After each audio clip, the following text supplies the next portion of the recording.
بسم الله الرحمن الرحيم يا أيها الذين آمنوا اتقوا الله حق تقاته وقال تعالى في موضع آخر لن ينال الله لحومها ولا دماؤها ولكن يناله التقوى منكم صدق الله مولانا العظيم وصدق على رسوله النبي الكريم نحن على ذلك لمن الشاهدين والشاكرين والحمد لله رب العالمين۔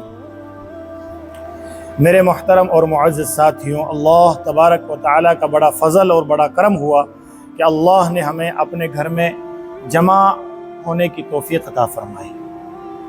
میرے بھائی دوستو بزرگوں، اللہ تبارک و تعالیٰ اپنے بندوں سے محبت کرتا ہے تو اس کو اپنے گھر میں آنے کی توفیق عطا فرماتا ہے۔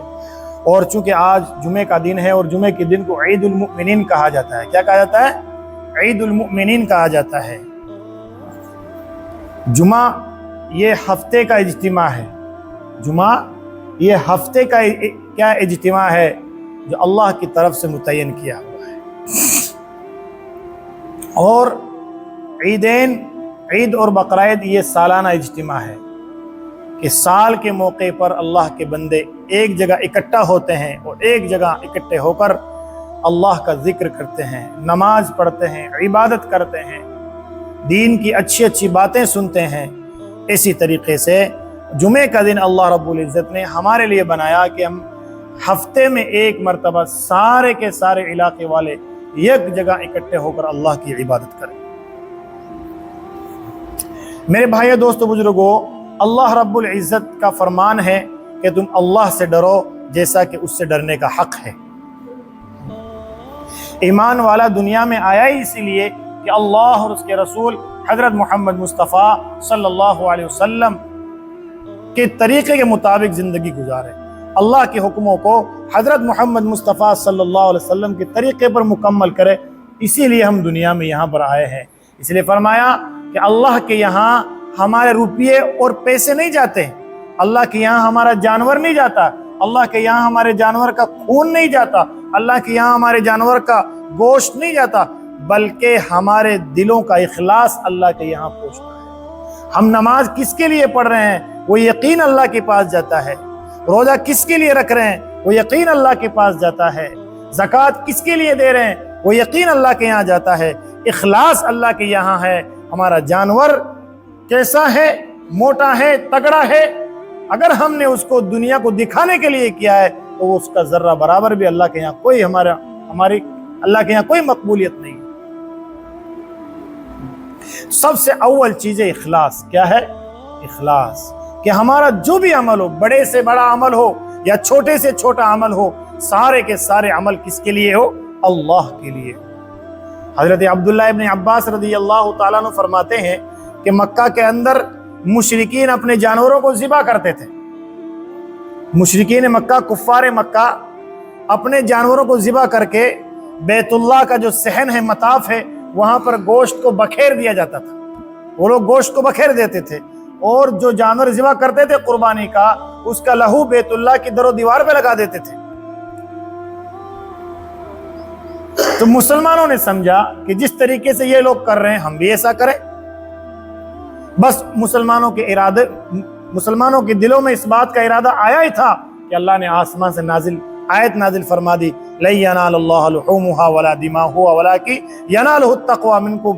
ایمان والوں، اے سنو، تم ایسا نہ کرو جیسا یہ لوگ کر رہے ہیں۔ یہ تو دکھانے کے لیے کر رہے ہیں کہ دیکھو ہم نے اتنے بڑے جانور ذبح کر دیے، ہم نے اتنا سارا لہو بہا دیا۔ نہیں، اے ایمان والوں، تمہارے لیے تو یہ ہے کہ دیکھو، سنو، جو تم جانور ذبح کرتے ہو اس کا گوشت اللہ کے یہاں نہیں جاتا ہے، جو تم جانور ذبح کرتے ہو اس کا لہو اللہ کے یہاں نہیں جاتا ہے، بلکہ تم جس نیت سے اس جانور کو ذبح کر رہے ہو وہ نیت اللہ کے یہاں جاتی ہے۔ اس لیے ہمارا جو بھی عمل ہو، چھوٹے سے چھوٹا عمل، بڑے سے بڑا عمل، ہمارے سارے جتنے عمل ہو، عمل کے اندر اخلاص ہو، للہیت ہو، تقوی ہو، اللہ کا خوف ہو، اللہ کا ڈر ہو کہ میں نماز اس طرح پڑھ رہا ہوں، میرا اللہ مجھے دیکھ رہا ہے، میں صدقہ اس طرح دوں، میرا اللہ مجھے دیکھ رہا ہے۔ حدیث شریف میں آتا ہے کہ صدقہ اللہ کے راستے میں خیرات اس طرح کرو کہ دائیں ہاتھ سے دے رہو، بائیں ہاتھ کو خبر بھی نہ ہو۔ آج ہمارے اعمال ضائع کیوں رہے ہیں؟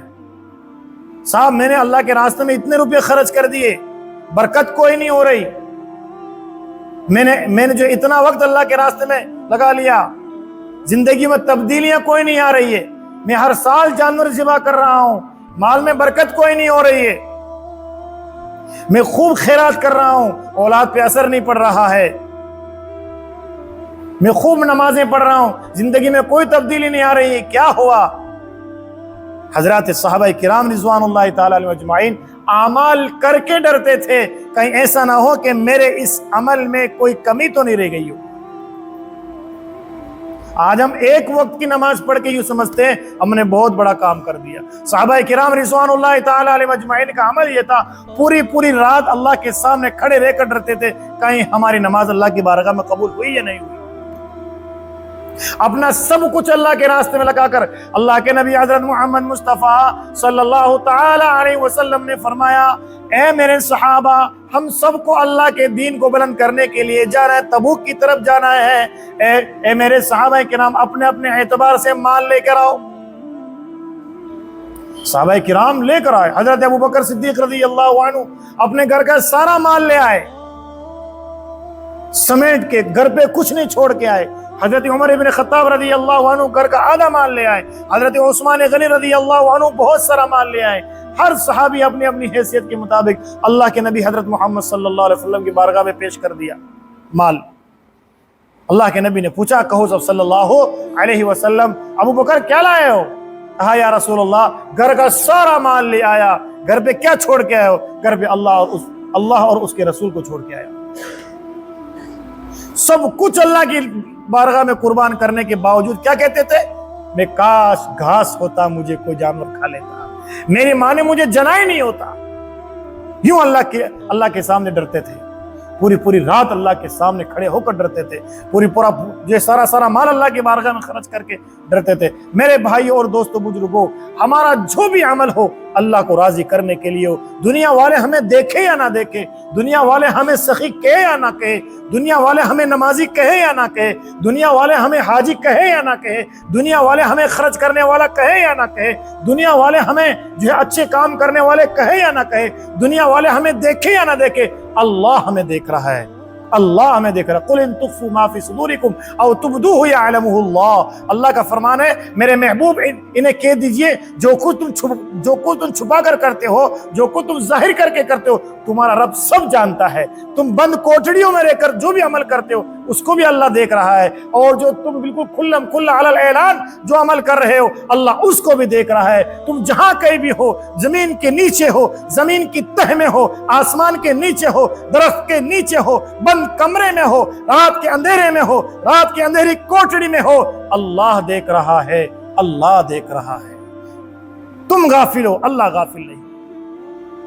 اس لیے میرے بھائی اور دوستو بزرگوں، عہد کرو کہ ہم مسلمان ہیں، ہم نے کلمہ پڑھا ہے لا الہ الا اللہ محمد الرسول اللہ، اب ہمیں وہ عمل کرنا ہے جس کا اللہ نے ہمیں حکم دیا ہے، اور اس عمل کو محمد الرسول اللہ صلی اللہ علیہ وسلم کے طریقے کے مطابق کرنا ہے۔ دیکھو ایک چھوٹی سی بات میں بڑی بات میں آپ سے کہتا ہوں، سنت اور بدعات کسے کہتے ہیں؟ سنت اور بدعات کسے کہتے ہیں؟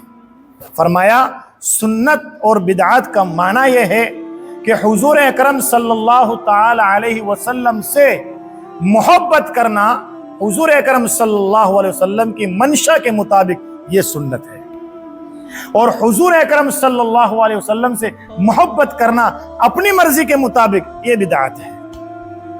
یہ کیا ہے؟ بدعت ہے۔ ہمیں حضور اکرم صلی اللہ علیہ وسلم سے محبت اس طرح کرنی ہے جس طرح حضور پاک علیہ الصلوۃ والسلام نے ہمیں محبت کرنے کا طریقہ بتایا ہے، محبت کرنے کا حکم دیا ہے، محبت کرنے کا راستہ بتایا ہے۔ اگر ہم نے اپنی مرضی کے مطابق شریعت پر عمل کرنا شروع کر دیا، میرے دوستوں اور بزرگوں، رب کعبہ کی قسم وہ وقت آ جائے گا کہ باپ کے جنازے کو ڈھول اور تاشوں کے ساتھ لے کے جائے گا۔ اگر اپنی مرضی کے مطابق ہم نے شریعت پہ چلنا شروع کر دیا اس لیے عہد کرو کہ انشاءاللہ ہم اللہ اور اس کے رسول صلی اللہ علیہ وسلم کے طریقے کو اپنی زندگی کا اوڑھنا بچھونا بنائیں گے انشاءاللہ۔ جہاں کہیں بھی ہوں گے، گھر پہ ہوں گے نماز نہیں چھوڑیں گے، اور زمین پہ ہوں گے، کھیت میں ہوں گے نماز نہیں چھوڑیں گے، تجارت میں ہوں گے نماز نہیں چھوڑیں گے، سفر میں ہوں گے نماز نہیں چھوڑیں گے، ہر آن ہر بان نماز کی پابندی کریں گے۔ میرے بھائیو دوستو بزرگوں، امام عالی مقام امام حسین رضی اللہ تعالیٰ عنہ سے بڑھ کر ہمارے اوپر اور جو کیا حالات آ سکتے ہیں۔ امام حسین رضی اللہ تعالیٰ عنہ سامنے دشمن کھڑے ہوئے ہیں، جان لینے کے لیے تیار ہیں، لہو کے پیاسے ہیں، تلواریں چاروں طرف لے لہا رہی ہے، لیکن حضرت امام حسین رضی اللہ عنہ نے کیا فرمایا؟ یہ لو پانی، نماز پڑھ لو۔ کہا ہم نماز نہیں پڑھتے۔ کہا تم نہ پڑھو، ہم نماز پڑھیں گے۔ حضرت محمد صلی اللہ علیہ وسلم کا نواسا ہو اور نماز چھوڑ دے۔ آج اگر حسین ان حالات کو دیکھ کر نماز چھوڑ دے گا تو حسین کے نانا کی امت چھوٹے چھوٹے بہانوں پر نماز چھوڑ کے بیٹھ جائے گی۔ نہ مسجد میں، نہ مندر میں، نہ بیت اللہ کی دیواروں کے سائے میں حسین نے عشق نماز ادا کی ہے، تلواروں کے سائے۔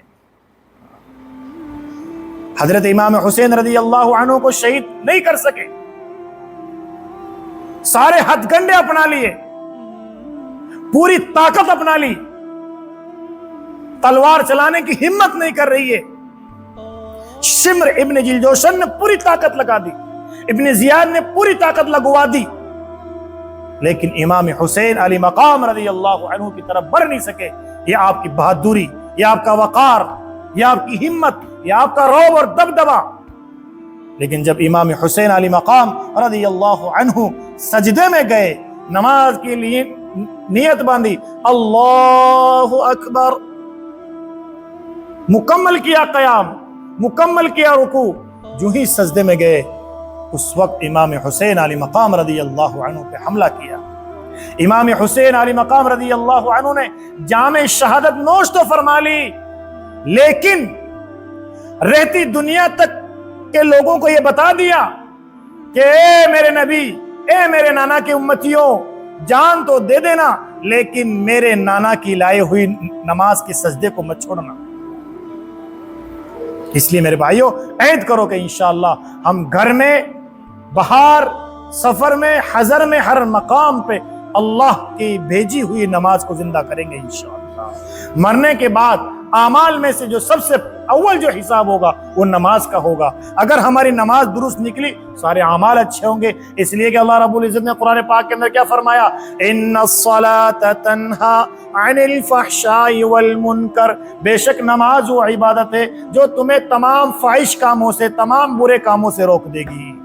نماز پڑھنے والا نماز کی یقین کے ساتھ، اخلاص کے ساتھ نماز کی پابندی کر لے گا۔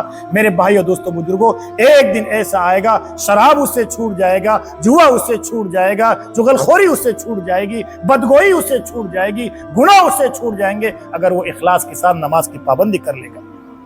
اور جس نے 40 دن نماز کی پابندی کر لی، 41ویں دن نماز اس کو خود نہیں چھوڑے گی۔ اس لیے عہد کرو کہ انشاءاللہ نماز نہیں چھوڑیں گے ہم۔ اللہ تعالیٰ مجھے اور آپ کو عمل کرنے کی توفیق عطا فرمائے۔ سبحان اللہ۔